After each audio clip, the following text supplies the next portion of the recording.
Hello guys, നമ്മളിന്ന് ഒരു special പരിപാടി ചെയ്യാൻ പോവുകയാണ്. കുക്കിംഗ് വിത്ത് അമ്മായിയമ്മ. കുക്കിംഗ് വിത്ത് അമ്മായിയമ്മ ഞാൻ എന്നും ചെയ്യാറുണ്ട്. പക്ഷേ ഇന്ന് ഞാൻ സ്പെഷ്യലായിട്ട് ഒരു സംഭവം കാണിച്ചു തരാം.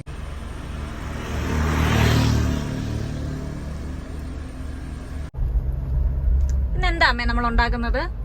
നമ്മള് ഏത്തക്ക കൊണ്ട് കാളൻ തൈരൊഴിച്ച് ഏത്തക്ക കൊണ്ടുള്ള കാളൻ. ഓക്കെ, അപ്പം നമ്മള് കാളന് വേണ്ടിയിട്ടുള്ള സാധനങ്ങളൊക്കെ മേടിച്ചിട്ടുണ്ട്. നമുക്ക് എന്തൊക്കെയാണ് ഇൻഗ്രീഡിയൻസ് വേണ്ടതെന്ന് നോക്കാം. സോ മെയിൻ ഇൻഗ്രീഡിയന്റ് ഏത്തക്ക, 1/2 കിലോ ഏത്തക്ക.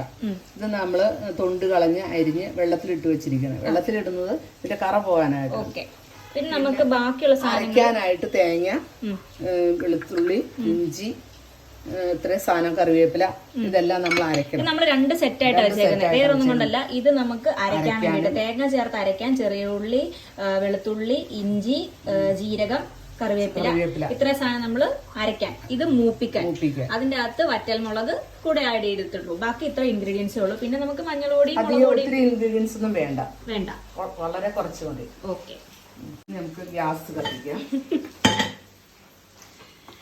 ഗ്യാസ് കത്തിച്ച് നമുക്ക് വേവിക്കാൻ വെക്കാം. ആദ്യം നമ്മൾ ഏത്തക്ക വേവിക്കണം. കുക്കർ നമുക്ക് അടുപ്പത്ത് വെക്കാം. അതിലേക്ക് ഏത്തക്ക ഇട്ടു. അതിന് കഴിഞ്ഞിട്ട് വെളുത്തുള്ളി കുറച്ച് വെളുത്തുള്ളി മതി. ഇഞ്ചി നമ്മൾ മെലിഞ്ഞ് അരിഞ്ഞതാണ്. കറിവേപ്പില തണ്ടോടി തന്നെ ഇടാം. ഇത് വേണ്ട, പൊടികൾ വേണം. ഉപ്പ് 1 സ്പൂൺ. നമ്മളിവിടെ കല്ലുപ്പാണ് യൂസ് ചെയ്യുന്നത് കേട്ടോ. കല്ലുപ്പാണ് നമുക്ക് കുറച്ചുകൂടി നല്ലത്. നമ്മളിതിലേക്ക് സാദാ ചില്ലി 1 സ്പൂൺ, കാശ്മീരി 1 സ്പൂൺ, മഞ്ഞൾപ്പൊടി 1 സ്പൂൺ. ഓക്കെ. പിന്നെ നമ്മൾ പച്ചമുളക് ഇടുന്നതുകൊണ്ടാണ് ഇത്തിരി മുളക് ഇടാത്തത്. പച്ചമുളക് നമ്മൾ അത്യാവശ്യം ഒരു 5-6 പച്ചമുളക് ഇട്ടിട്ടുണ്ട്. ഇവിടെ എല്ലാവർക്കും നല്ല എരിവ് ആവശ്യമുള്ളത് കാരണം പച്ചമുളക് ഇട്ട്. നമുക്ക് വെള്ളം ഒഴിക്കാം. ആവശ്യത്തിന് വെള്ളം. നമുക്ക് 1 സ്പൂൺ വെളിച്ചെണ്ണയും കൂടി ഒഴിക്കാം.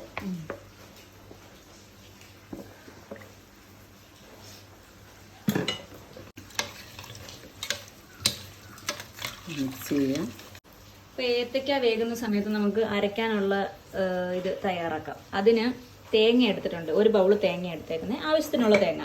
പിന്നെ നമുക്ക് കറിവേപ്പില, ജീരകം, ചെറിയ ഉള്ളി, ഇഞ്ചി, വെളുത്തുള്ളി, ഇത്രയാണ് ചേർക്കുന്നത്. ഇത്രയും ചേർത്ത് അരച്ച് നമ്മൾ പേസ്റ്റ്. ഓക്കെ, ഇത് നമ്മൾ തേങ്ങ അരച്ചതല്ലേ, നന്നായിട്ട് അരച്ചിടുന്ന എല്ലാം ചേർത്ത് വെളിച്ചെണ്ണ ഒഴിക്കാം പാനില്. നല്ല വെളിച്ചെണ്ണ ചൂടായി വരുമ്പോൾ നമുക്ക് കടുക് 1 സ്പൂൺ കടുക് ഇടാം. അപ്പോൾ നമ്മൾ ഒരു 1/2 സ്പൂൺ ഉലുവയും കൂടി ഇടാം.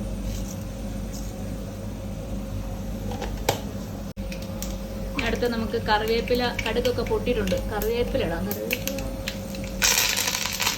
കറിവേപ്പിലയും വറ്റൽമുളക് 2ആയിട്ട് മുറിച്ചിടണേ.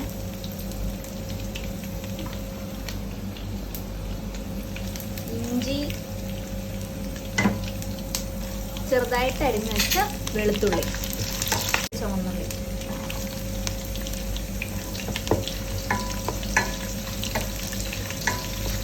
നന്നായിട്ട് മൂത്ത് വരണം. ഉള്ളിയെല്ലാം മൂത്തിട്ടുണ്ട്. ഈ ഒരു പരുവം വരെ നമ്മൾ ഇളക്കി മൂപ്പിച്ചെടുക്കണം. അത് കഴിഞ്ഞിട്ട് നമ്മൾ അരച്ചു വെച്ച തേങ്ങയാണ് ആഡ് ചെയ്യുന്നത്.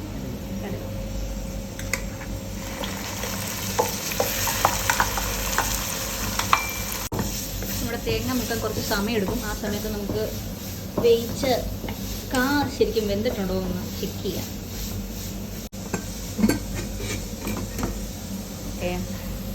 ഓക്കെ, അത്യാവശ്യം നന്നായിട്ട് വെന്തിട്ടുണ്ട്. അതിൻ്റെ ആ ഒരു സ്മെല്ലൊക്കെ വരുന്നുണ്ട്. കായൊക്കെ നന്നായിട്ട് വെന്തിട്ടുണ്ട്. തേങ്ങ അത്യാവശ്യം നല്ല രീതിയിൽ മൂക്കണം. തേങ്ങ മൂപ്പിക്കുന്നതിൻ്റെ അകത്ത് ഏറ്റവും ചടങ്ങല്ലേ, ശരിക്കും ടൈം എടുക്കുന്ന ഒരു സംഭവം ഇത് മാത്രമേ തേങ്ങ മൂപ്പിക്കുന്നതാണ്. തേങ്ങ നന്നായിട്ട് എണ്ണ തെളിഞ്ഞു വരണം. തേങ്ങ അത്യാവശ്യം നല്ല രീതിയിൽ മൂത്ത് വന്നിട്ടുണ്ട്. നമുക്കിനിയും വേവിച്ച് വെച്ചേക്കുന്ന കാ ഇടാം.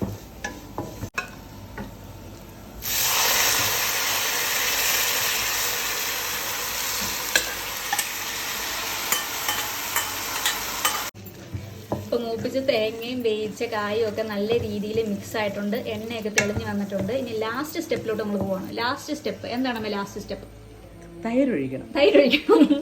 തൈര് നമ്മൾ വെറും തൈരല്ല, ക്രെംബെറിയുടെ നാച്ചുറൽ യോഗോട്ടാണ് ഒഴിക്കുന്നത്. ക്രെംബെറിയുടെ യോഗോട്ട് നമ്മൾ ഇടാൻ കാരണം എന്താണെന്ന് വെച്ച് കഴിഞ്ഞാൽ അത്യാവശ്യം നമ്മൾ പാകത്തിനാണ് പുളി. അപ്പം നല്ല ടേസ്റ്റി ആയിട്ടുള്ള കാളൻ നമുക്ക് കിട്ടും അല്ലേ? ഓക്കെ, നല്ല കാളൻ കിട്ടും. നോക്കാം.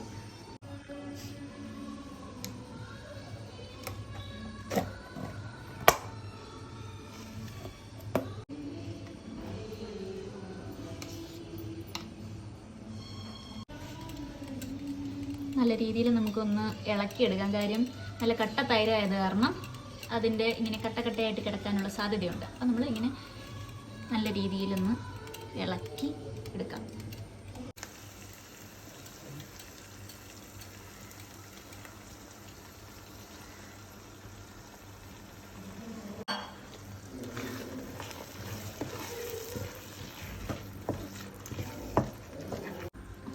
നല്ല രീതിയിൽ തൈര് ഒഴിച്ചിട്ട് മിക്സ് ചെയ്തെടുക്കണം. പാകത്തിന് നോക്കി തൈര് ഒഴിച്ചാൽ മതി. ആ ഒരു കറക്റ്റ് അളവിന്. ഓരോരുത്തർക്ക് ചിലവർക്ക് തൈര് കൂടുതലായിരിക്കും താല്പര്യം, ചിലവർക്ക് തൈര് കുറവായിരിക്കും താല്പര്യം. അതനുസരിച്ചിട്ട് തൈര് ആവശ്യത്തിന് ചേർക്കാം.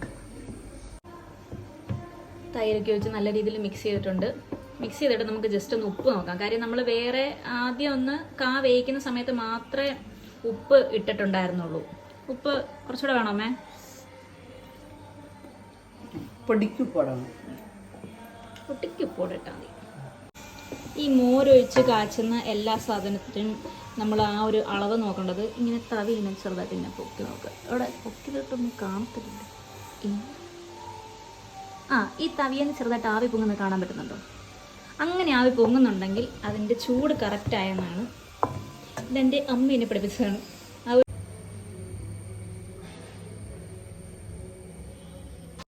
അപ്പോൾ നമ്മുടെ കാളൻ റെഡി ആയിട്ടുണ്ട്. ഞാൻ ഇച്ചിരി സാമ്പിൾ എടുത്തിട്ടുണ്ട്. ഇതെങ്ങനെയുണ്ടെന്ന് അറിയണമല്ലോ. ഞങ്ങൾ ഉണ്ടാക്കി ഞങ്ങൾ സൂപ്പറാണെന്ന് മാത്രം പറഞ്ഞിട്ട് കാര്യമില്ലല്ലോ. സോ നമുക്കിത് ടെസ്റ്ററിനെ വിളിക്കാം. ടെസ്റ്റർ വേഗം വാ വന്നിട്ട് നോക്കൂ. ഇത് ഞങ്ങൾ ഉണ്ടാക്കിയ കാളൻ ടെസ്റ്റ് ചെയ്തിട്ട് കറക്റ്റ് പറയണം കേട്ടോ. പക്ഷെ അറിഞ്ഞോണ്ട് മോശമെന്ന് പറയല്ലേ നീ?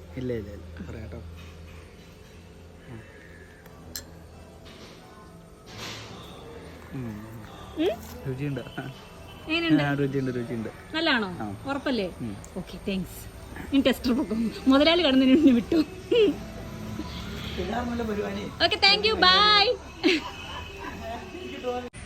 യെസ്, അപ്പം നമ്മുടെ കാളൻ സക്സസ് ആയിരിക്കുകയാണ് ഗേൾസ്. എനിക്ക് ഭയങ്കര സന്തോഷമായി. വേറൊന്നുമല്ല, ഇന്ന് കാളൻ കുട്ടി ചോറുണ്ണാം. എല്ലാവരും ഓണത്തിന് ഇതൊന്ന് ട്രൈ ചെയ്യണം. അമ്മയുടെ സ്പെഷ്യൽ റെസിപ്പിയാണ്. അമ്മ ഒരു കിടിലം കുക്കാണ്. അമ്മ അടിപൊളിയായിട്ട് ഫുഡ് വെക്കും. അപ്പം എല്ലാവരും ഒന്ന് ട്രൈ ചെയ്ത് സൂപ്പറാണെങ്കിൽ പറയുക. ഓക്കെ.